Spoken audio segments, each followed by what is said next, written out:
When we think of the British Empire, what usually comes to mind is an orderly, disciplined, and strategic power, a strong naval fleet, merchants controlling global trade routes, factories laying the foundation of the Industrial Revolution, and always the same story.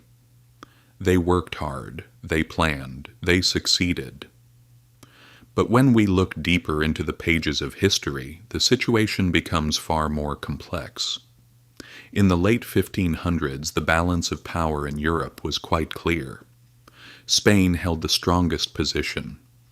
The gold and silver extracted from its colonies in the Americas were transforming Europe's economy, especially the mines of Potosi in Bolivia, which were producing silver almost without pause. That silver flowed into the Spanish treasury and was then distributed across Europe. Think about the Spanish galleons, large ships crossing the Atlantic. Inside them were gold bars, chests of silver, precious stones, spices, and goods from the colonies. These ships were not just carrying wealth. They were sustaining the empire itself. They financed war budgets, armies, diplomatic influence, and political power. Now let's look at England. At that time, England was not yet a major power. It had begun developing in maritime affairs, but it did not have the economic strength to enter into direct war with Spain. Its colonies were limited, its financial resources were restricted. Moreover, Spain's influence in Europe placed England under both military and political pressure. Queen Elizabeth I was in a difficult position. Declaring direct war would have been costly, but taking no action would have left England a second-rate power. Here, a different strategy came into play. If you cannot defeat your rival directly, you can wear them down. If you cannot produce as much as they do, you can target their wealth. England chose this path. The Crown issued official documents called letters of marque to pirates. These documents granted captains the authority to attack enemy ships, seize plunder, and bring it back to the country. The important point here is this. This was not a criminal gang. It was state policy. The looted wealth returned to England. Then it was divided. A certain percentage went to the Crown. The aristocrats and merchants who invested received their profits. The crew received their shares. This was not chaotic piracy. It was an organized economic model. Think about it. To launch an expedition, you need ships, weapons, crew, and food. All of that means cost. Who provided the money? Investors, nobles, merchants, sometimes even the Queen herself. In other words, a pirate expedition was actually a high-risk investment project. If it failed, everything could be lost. But if it succeeded, the returns were enormous. Francis Drake is the most famous example of this. He is generally described as a brave explorer who sailed around the world. That is true. He circumnavigated the globe. But that voyage was in reality a planned operation targeting Spanish trade routes. When he set sail in 1577, the official declaration was exploration. His real objective was Spanish treasure. In 1579, the treasure ship he captured off the coast of Peru became a major turning point. The scale of the wealth taken from that ship was almost unimaginable. Tons of silver, gold, valuable goods. It took days to unload the plunder. When Drake returned to England, investors made extraordinary profits. It is said that returns reached into the hundreds or even thousands of %. The Queen's share significantly relieved the state's financial situation. Then a symbolic moment occurred. Elizabeth boarded Drake's ship and knighted him. That moment was not merely a reward, it was also a message. If your actions bring strength to the state, the method is no longer open to debate. This was not just the rewarding of a pirate. It was the declaration that piracy had become state strategy. And this model was not a one-time event. English privateers attacked Spanish ports in the Caribbean: Santo Domingo, Cartagena, St. Augustine. These were not simple towns. They were among Spain's most important centers in the New World. This was not just about raiding ships. These were attacks on economic nerve centers. For Spain, this was an act of terror. For England, it was strategic weakening. Over time, this system became habitual. The state did not declare direct war, but it systematically wore down its rival's economy. There was plausible deniability. We didn't do it. Private seamen did. That could be said. But everyone knew the truth. This period did not only bring money to England, it also provided maritime knowledge, military experience, and insight into global trade routes. It expanded the Navy. It increased sea power.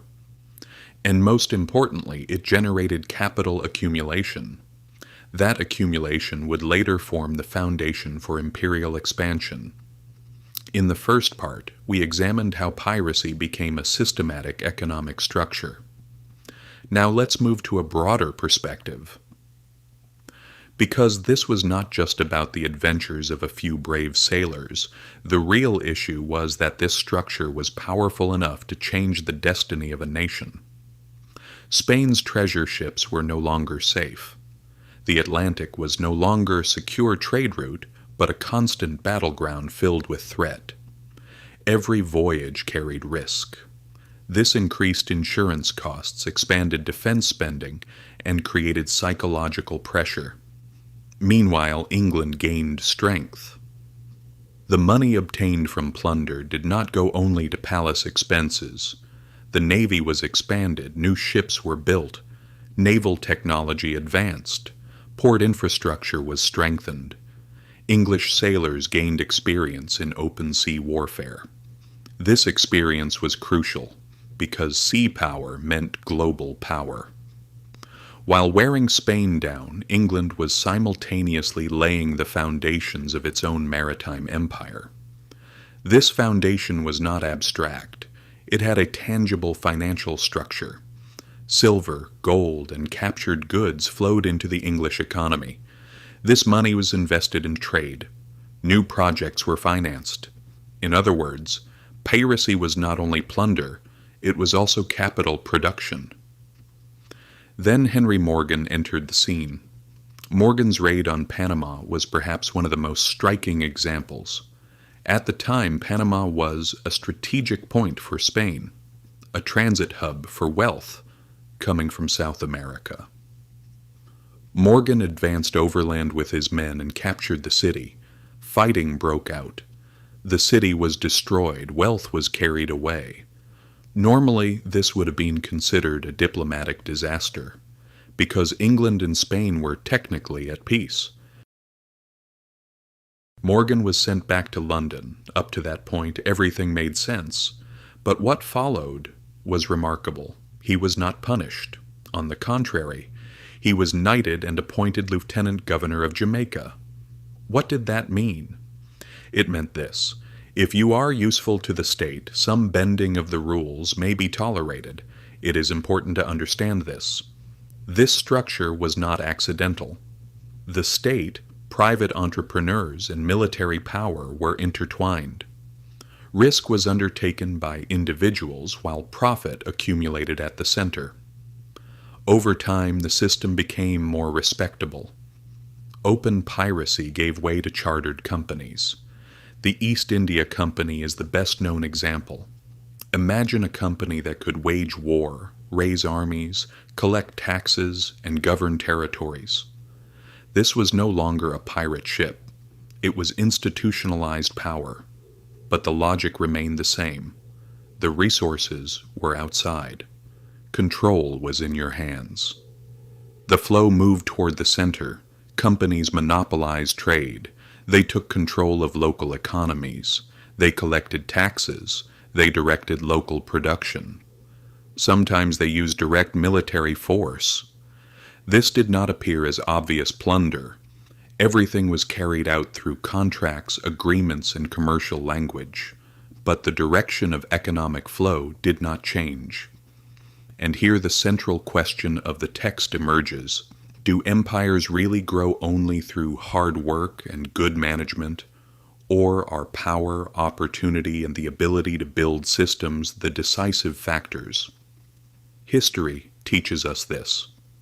Those who hold power have the advantage of setting the rules. The boundary between legitimate and illegitimate is often drawn by political power. In the 16th century, piracy was a crime for some and a state duty for others. In the 17th century, companies were trading, but they were also commanding armies. From a broader perspective, one truth becomes clear. Systems change, tools evolve, but the logic of interest remains constant. This narrative does not claim that everything is merely plunder. But it reminds us of this. The rise of great powers is usually complex. It includes trade and innovation, but also coercion and resource extraction. The rise of the British Empire reached its peak with the Industrial Revolution.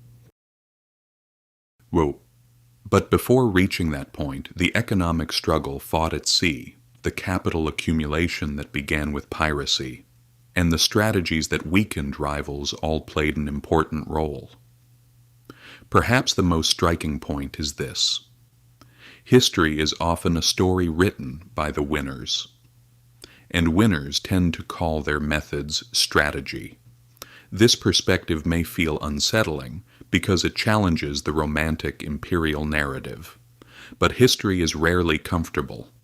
In conclusion, we can say this. As England rose, it did not only produce, it also targeted what its rivals produced. It did not only trade, it controlled trade routes. It did not only explore. When necessary, it used force.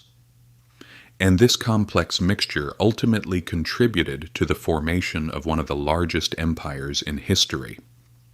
When we look at history from this angle, the issue stops being black and white. It is neither pure heroism nor pure villainy. But it is certainly a more realistic picture.